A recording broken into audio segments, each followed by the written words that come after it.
Firegirl Chapter 3. Courtney Ziske sat in the last seat of the last row. She was the girl who I thought could easily be in a clothes catalog. Some Someone should pick her to be in them, posing with one hand on her waist, which was just the right size, and the other one flung up behind her as she pretended to walk. She'd be wearing all new clothes, a t-shirt never worn until 5 minutes before, and flip-flops and shorts with flowers on them. Maybe there would be a breeze blowing through her hair as she tossed her head back, but turned just a little to look at you. Courtney was beautiful. She had dark, almost black hair, and her skin was sort of creamy white. She didn't have freckles or the pimples and blotches that Darlene Roberts had, who was 3 desks in front of her. Darlene might even have been pretty good looking if not for that, but in a different way. Plus, Darlene sometimes squeezed her pimples in the lavatory, and you could tell because when she came back, the skin around them was suddenly pink, like the spots on Jeff's shirt.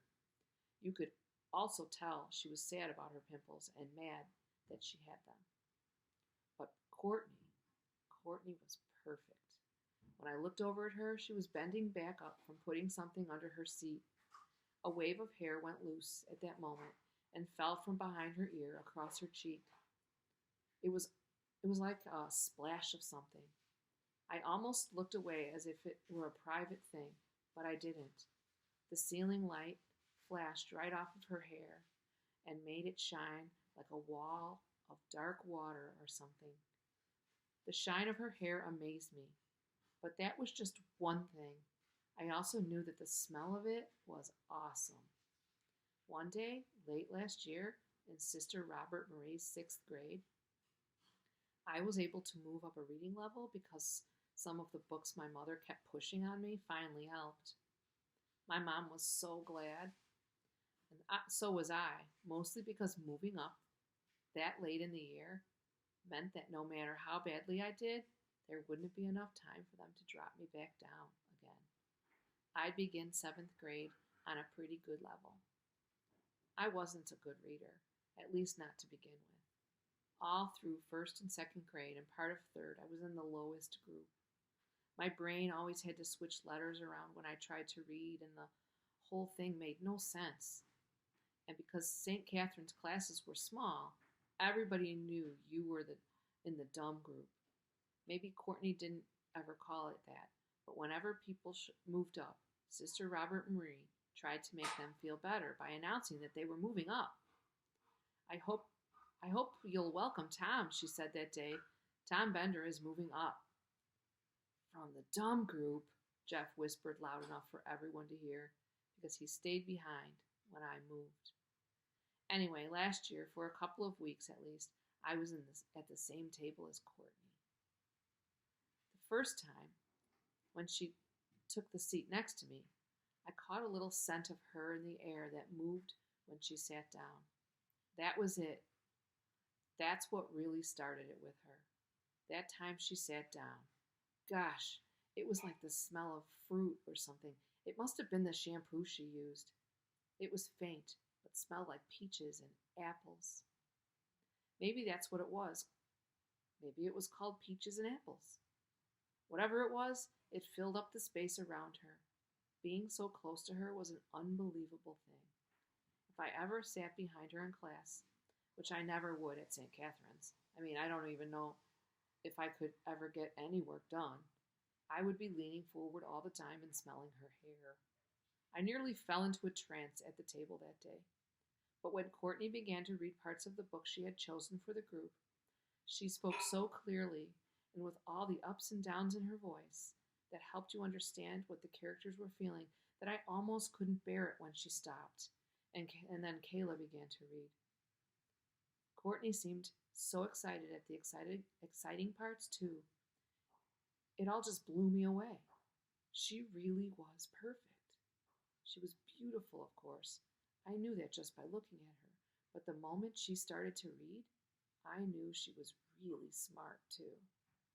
Since then, since that afternoon, on the bus, at night before bed, I had begun to think of ways I could save her life. I couldn't be the only one who did that. I couldn't be. There wouldn't be all those adventure stories and comic books and movies and TV shows with all their action and life saving going on. As if I was the only one, would there? Maybe it was from reading Jeff's comics in the afternoons, or thinking about being in the Cobra, or not being out there enough and having too much time alone. But I thought about saving Courtney's life nearly every single day. This is how it worked. It could be just an ordinary day, like today at school with the teachers and books and milk cartons and the smell of lockers and backpacks all around me. And I would suddenly sense that Courtney was in danger, and I would have to rescue her. For instance, Courtney and I would be the only ones at school, left behind because of something with the buses being gone, and was late, or we were late, or whatever. But then I would see her at her locker, reaching for the top shelf and looking up into the back of it. Suddenly, the walls would begin to shake. The ceiling would rattle, and the floor tiles would start popping up out of the floor. Pop, pop, pop!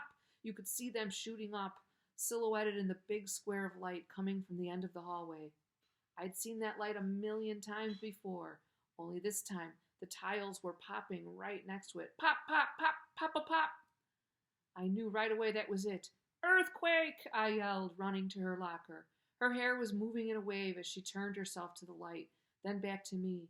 Ignoring the danger to myself, I pulled Courtney by the waist down the hallway toward the light. But as far as it actually was from our lockers to that doorway, it now seemed totally endless. Pop, pop, pop, pop! We ran faster. Now the fluorescent ceiling lights began exploding one by one above us. The floor opened up and huge cracks appeared. A cloud of steam and flames burst up off the ground under the school. I knew it. The center of the earth, I said angrily. It was just a matter of time. But she looked at me, her eyes so wild. But, Tom, I shook my head. Just come with me. Dancing over the widening cracks, holding her closely, I drew her toward the doors to safety. We plunged through a small gap of daylight just as the walls thundered down behind us. Standing next to her, breathing hard, as the police and fire engines and ambulance roared up around us, my arms still around her waist, I turned and smiled. First period tomorrow is going to be a little tough.